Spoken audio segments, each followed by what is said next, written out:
Olá, tudo bem? Professor Manuel Júnior, professor de Biologia, e vamos para a resolução de mais uma questão do nosso super simular.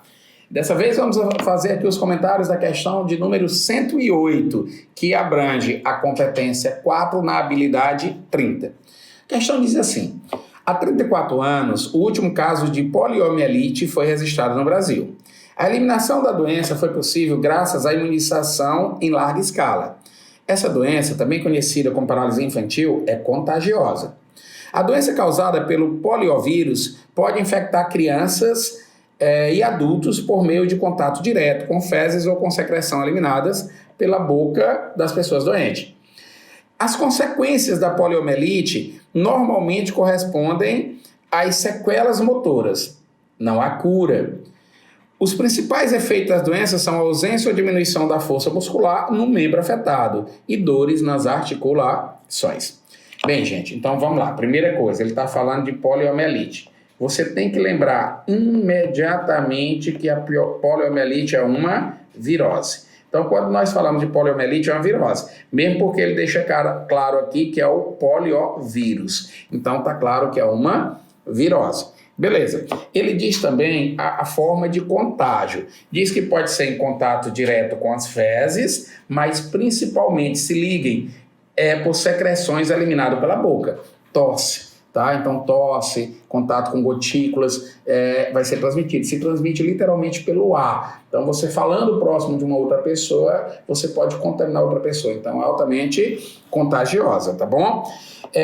Diz que não há cura e que o principal efeito da doença são, como o próprio nome diz, paralisia infantil, a paralisia do membro, especialmente porque vai ocorrer aí um ataque do vírus aos nervos motores e aí vai causar paralisia. Beleza.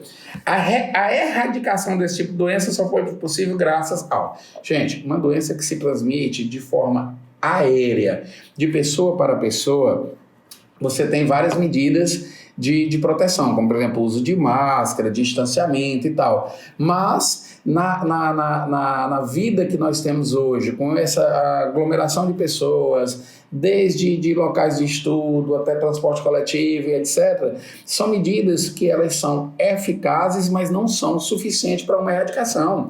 Então, o que nós temos que criar é uma imunidade para que o vírus não tenha oportunidades de se replicar no seu hospedeiro, que somos nós. E como é que você produz imunidade em massa numa população? Através de um programa de vacinação. Então, sem dúvida nenhuma, para a nossa questão, a erradicação só é possível graças ao que a gente chama de PNA, que é a PNI, perdão, que é o Programa Nacional de Imunização, ou simplesmente Programa Nacional de Vacinação.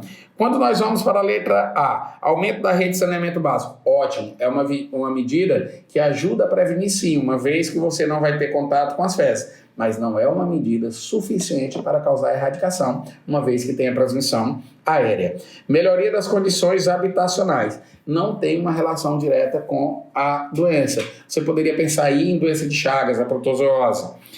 Baixa taxa de mutação do vírus. O vírus, os vírus têm alta taxa de replicação e, consequentemente, alta taxa de mutação.